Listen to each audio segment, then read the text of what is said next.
Video ini akan membahas salah satu metode ensemble tree yang populer dan banyak digunakan oleh para data scientist karena punya performa yang sangat baik dalam melakukan prediksi, yaitu random forest. Saya Bagus Sartono dari Departemen Statistika FMIPA IPB University.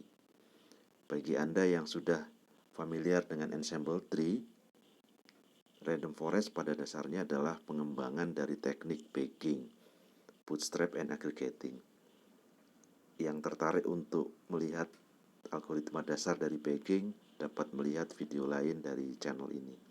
Random forest sendiri juga ditulis oleh pengembang yang sama dari bagging, yaitu Leo Bremen pada jurnal Machine Learning pada tahun 2001 dengan judul Random Forest.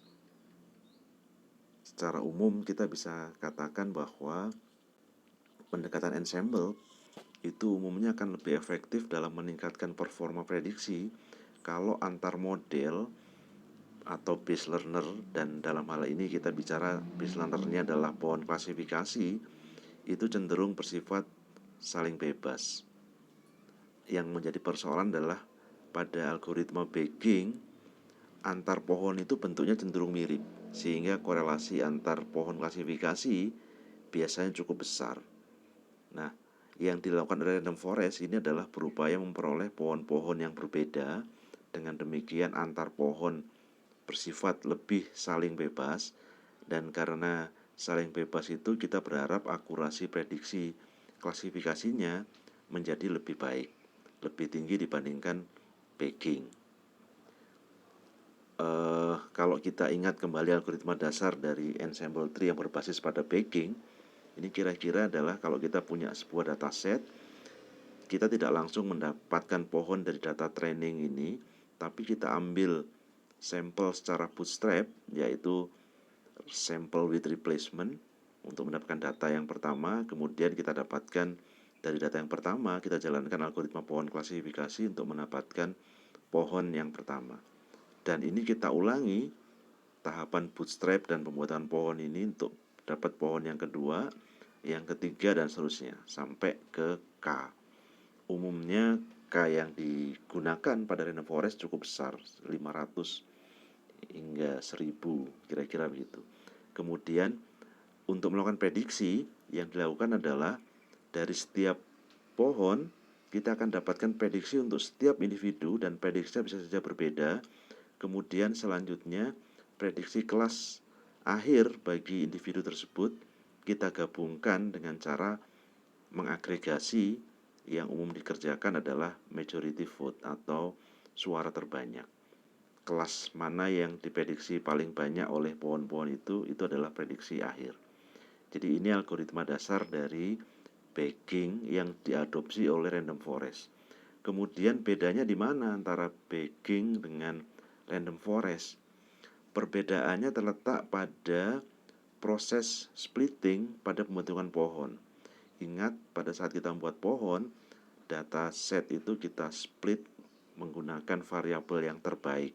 Nah, kalau di bagging, variabel yang terbaik atau partisi yang terbaik itu dipilih dari semua variabel. Jadi kalau kita punya 100 variabel, 100-100-nya dicek mana yang terbaik. Tapi pada algoritma random forest tidak dicek 100-100-nya, yang dicek hanya sebagian. Jadi dari 100 itu diambil beberapa saja secara acak, kemudian penentuan partisi diambil dari yang terbaik berdasarkan yang sebagian tadi. Karena itu tentu saja pohonnya kita harapkan berbeda-beda.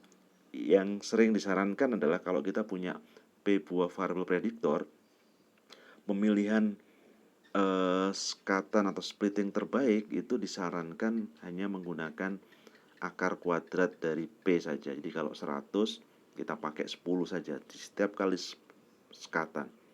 Dan karena di setiap kali skatan itu kita ambil sampel sebanyak 10, maka yang dicek di satu proses dengan proses yang lain bisa jadi berbeda. Karena seperti itu, maka diharapkan pohon yang dihasilkan juga berbeda-beda dan korelasi antar pohon menjadi lebih kecil. Ini adalah apa yang tercantum pada buku The Element of Statistical Learning yang ditulis oleh Hasdi, Tipsirani, dan Friedman, salah satu buku legendaris pada bidang statistical learning atau data mining, ditunjukkan bahwa kalau kita menggunakan splitting variable untuk dicek itu lebih sedikit, maka korelasinya cenderung lebih kecil. Dengan korelasi yang lebih kecil itulah kita berharap akurasi prediksi akhirnya menjadi lebih baik. Dan ini yang terjadi pada banyak kajian. Kalau kita cari di literatur, kita bisa temukan banyak orang menuliskan bahwa random forest menghasilkan prediksi yang lebih baik dibandingkan bagging. Dan itu membuat random forest menjadi populer dan favorit digunakan oleh banyak orang. Demikian paparan terkait dengan apa itu random forest dan karakteristik dasarnya. Mudah-mudahan bermanfaat.